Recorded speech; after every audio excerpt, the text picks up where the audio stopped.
Camila Zuluaga no aprende.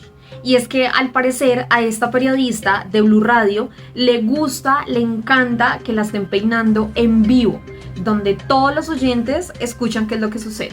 Esta vez fue el caso de la docente de la Universidad Nacional, Dora Isabel Díaz, quien asistió a una entrevista de Mañanas Blue de la cadena de Blue Radio. Por supuesto, allí estaba la periodista Camila Zuluaga, quien no dudó en hacerle preguntas e insinuarle a la invitada que supuestamente todas las marchas llegaban luego a violencia. Incluso le puso también un audio del alcalde Carlos Fernando Galán, en donde él también justificaba que el ESMAD actuara en medio de las marchas. La profesora, por supuesto, fue muy contundente con la respuesta que le dio a Zuluaga, indicándole que ni ella ni el alcalde podían llegar a hacer esas aseveraciones tan absurdas en cuanto a las marchas. Mejor dicho, escúchenlo ustedes. De género de la Universidad Nacional, pero además integrante del grupo Mujer y Sociedad, la profesora Dora Isabel Díaz, quien nos acompaña para seguir hablando de este debate tan importante que se produjo a raíz de las marchas del viernes. Profesora Díaz, bienvenida, mil gracias por estar con nosotros hoy aquí en Mañanas Blue. Mucho gusto, Claudia, muy amables por la invitación. Igualmente, buen día. Profesora, déjeme, yo le voy a poner un audio del alcalde de la ciudad, Carlos Fernando Galán, que pues inició esta conversación, entre otras, por lo sucedido el viernes en la capital. En Bogotá, todas y todos tenemos el derecho a sentirnos seguros. Y en el marco, por ejemplo, de una decisión de salir a protestar, a manifestarnos, poder hacerlo con todas las garantías que el Estado nos debe dar. Y ese es el objetivo de nuestra política. Ahora, yo quiero revisar lo que ocurrió ayer. Primero decir que entendemos la zozobra y la angustia que generó el uso de algunas herramientas que tiene la policía para dispersar, que no son gases, y que generaron, al utilizar esas herramientas, pues miedo en algunos de los manifestantes en la Plaza de Bolívar. Lamentamos esa situación. Esa decisión la toma el policía en terreno, según el marco legal, cuando considera que hay un riesgo a su integridad o a otras personas. Eso está sujeto a ser revisado, evidentemente. Ahora, ¿qué errores se pudieron haber cometido? Uno, evidentemente tenemos un problema con la iluminación de la Plaza de Bolívar desde hace varias semanas. No es un tema de ayer, de varias semanas. Eso no fue relevante en otras manifestaciones de esta semana porque fueron de día. Esta fue de noche, entonces sí fue relevante y es un error no tener la plaza bien iluminada. Hubo un pimponeo entre diferentes entidades para resolver un problema que viene de hace varias semanas. No vamos a permitir que eso se repita y vamos a avanzar que esté bien iluminada la plaza. Hemos debido informar eso. Segundo, las entradas y salidas a la Plaza de Bolívar. De las 8 entradas que tiene la Plaza de Bolívar, hay 4 que están cerradas. No ayer, no fue una decisión de ayer. Es una decisión que tiene que ver con decisiones de seguridad de la Presidencia de la República, lo que tiene que ver con las entradas y salidas del sur, es decir, por la séptima y la octava hacia el sur, y también en el costado noroccidental está cerrada por cuenta de lo que han sido manifestaciones alrededor del Palacio de Justicia y la decisión del Consejo de Estado que nos pidió proteger el Palacio mientras que se toma la decisión, obviamente, de la elección de fiscal. Ahí cometimos, obviamente, errores. Mucha gente nos ha dicho, oiga, ustedes no pueden comparar, cuando hemos hablado del vandalismo que ocurrió, infortunadamente ayer también en algunos puntos, de unas pocas personas que participaron en la manifestación, no pueden comparar el daño a un bien público, un vidrio, un grafiti, con una afectación a la vida o la integridad de una persona. Y tienen toda la razón. Y en ese mensaje que se ha difundido ampliamente del alcalde Carlos Fernando Galán, habla de la importancia de sentarse a hablar, obviamente, con los movimientos feministas para discutir qué fue lo que pasó. Pero, profesora, usted que viene desde hace pues muchos años trabajando en estos temas y además pues enseña al respecto, sí existe pues todo un interrogante de la sociedad en torno a si las manifestaciones de las mujeres se han convertido entonces en violencia o qué es lo que está sucediendo. Claudia nos explicaba que había distintas facciones, que hay un feminismo que es el feminismo anarquista radical, que no todas son iguales, pero lo que queda en la ciudadanía, en aquellos que son espectadores, es decir, pues miren lo que pasó, resulta que es que las mujeres se están convirtiendo en violentas porque a través de la violencia quieren reivindicar sus causas. Bueno, creo que la descripción que hace el alcalde, con el debido respeto, pone la fuerza donde hay que ponerla. Claramente dice que si bien hubo algunas pequeñas acciones de unas pocas personas en la marcha que no necesariamente son de la marcha ni del movimiento de mujeres, o pueden ser, el problema está fundamentalmente en los errores que señaló el alcalde en relación a la luz, al cerramiento de puertas de salida, 4 de las 8 puertas cerradas, es el 50% en un encerramiento que era tipo cárcel, eran rejas y metálicas, porque yo estuve allí y estuve en el momento en que se sonó la primer papa, pero fue realmente estando en la oscuridad. Punto número 1 de seguridad del cual somos víctimas las mujeres en la ciudad y en todo lado. 2, la presencia de ese ESMAD amenazante, de una seguridad militarizada. A mí sí me parece que la expresión de que todas y todos tenemos que tener garantías de seguridad, y que la garantía de seguridad sea tener un cuerpo armado, un cuerpo blindado, amenazante para proteger una marcha pacífica, no tiene realmente sentido. Entonces, el acento, digamos, uno es lo que, como tú lo planteas y lo plantea Claudia, sí, hay diversidad de feminismos, pero podemos decir que muchos sectores del feminismo no estamos por la violencia, y no estamos por la violencia del Estado ni la fuerza exagerada, desmedida del Estado y amenazante, porque es que no era necesario llenar las calles y la plaza bajo esas condiciones. Ahora, sabiendo que este día y esas marchas son icónicas y que hemos tenido un historial previo de marchas respetuosas, con relaciones respetuosas de la policía, donde no había esa actitud militarizada, amenazante, han debido tomar medidas. No es un argumento que la seguridad del Palacio, que la seguridad de esta, para hacer una situación de esas y hacer un ataque tan agresivo hacia las mujeres y hacia porque no era solo mujeres, habían niñas, habían niños, habían familias que habían ido con sus pequeños y sus pequeñas. Entonces no éramos solo mujeres adultas o jóvenes, también habían niños y niñas. Entonces me parece que el énfasis no es ponerlo, es que las mujeres se han vuelto violentas, las mujeres somos víctimas de la violencia. Claro. Y víctimas de la violencia históricamente. Entonces el énfasis, me parece, sería orientarlo más a la acción del Estado, cuya obligación es la seguridad de la población. Profesora, dice usted que la sola presencia del ESMAD de por sí ya era amenazante allí en la Plaza de Bolívar. Si no es el ESMAD, ¿qué tipo de autoridad creería usted debió estar ahí presente para proteger los bienes y las vidas de las personas? Digamos, si es el ESMAD o no el ESMAD, lo que quiero decir es que la idea de una seguridad militarizada va en contravía de lo que estamos proponiendo una buena cantidad del sector feminista.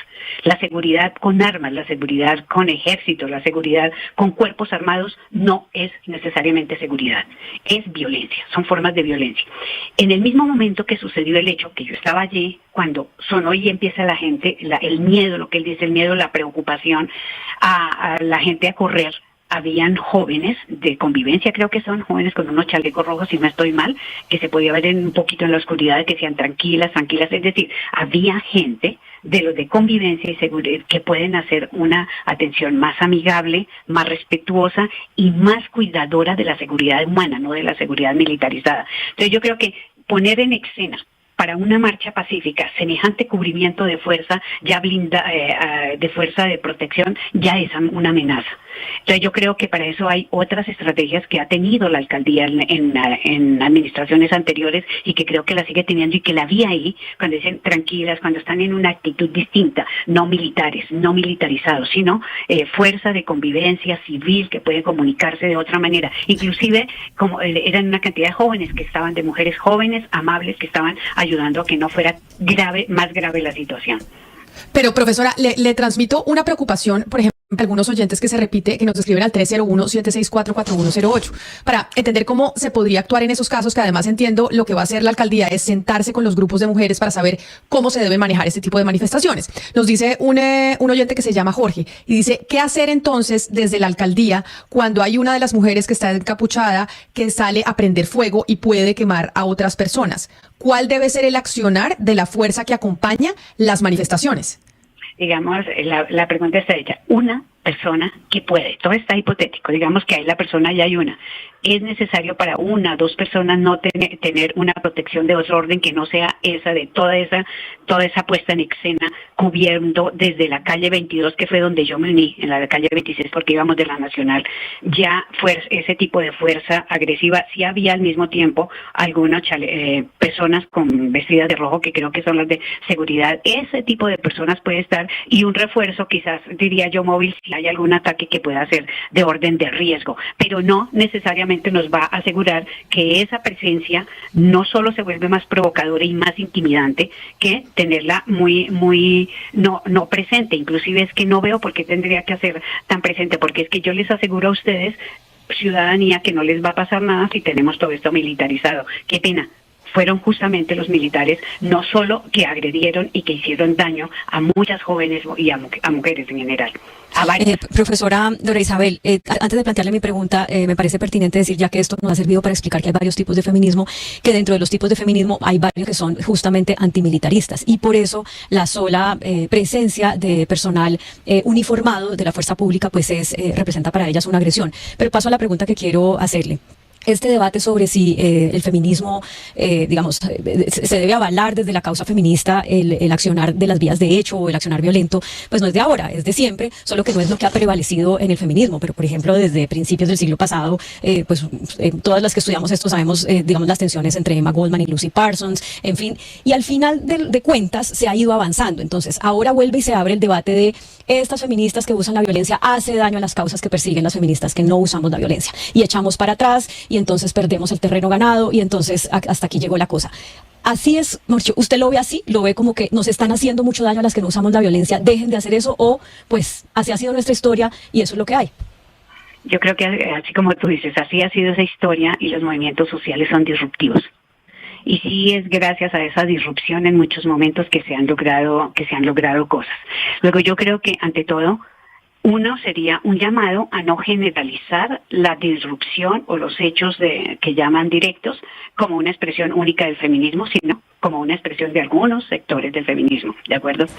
Con todo el derecho, no voy a prescribir cómo tendría que ser el feminismo. Digo más desde dónde me paro, soy antimilitarista y pugno por las salidas pacíficas, lo cual no quiere decir que crea que lo que están haciendo las jóvenes eche para atrás lo que estamos logrando, porque fácilmente luchas tan difíciles de posicionar como los derechos de las mujeres, el derecho a una vida sin violencias, hay sectores que los usan rápidamente para decir eso que pasó, que hicieron contra el Transmilenio, o que hicieron las pintas, eso es que no legitima la lucha. Yo creo que es irse por los bordes y hacerle perder la lucha principal por las cuales estamos las mujeres. Luego yo no creo que eso delegitime y tampoco creo justo que pongamos el foco en eso cuando los feminicidios están disparados y las violencias de las mujeres siguen siendo un problema cotidiano, las muertes, las violencias, etcétera.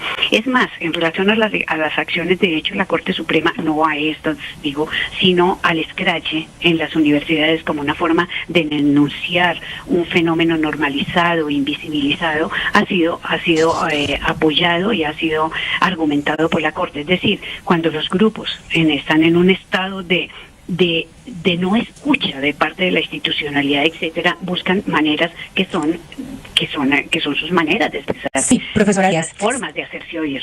Sí, profesora, No. la Corte Constitucional aprobó lo del scratch. Y yo le quería preguntar una cosa, porque es que aquí estamos viendo que el SMAD, cuando sale el SMAD, es una orden del alcalde. Y estamos en un país donde de las ciudades capitales de los departamentos, solamente un departamento tiene alcaldesa mujer. Solamente Ibagué tiene alcaldesa mujer, que es Joana Jimena Aranda.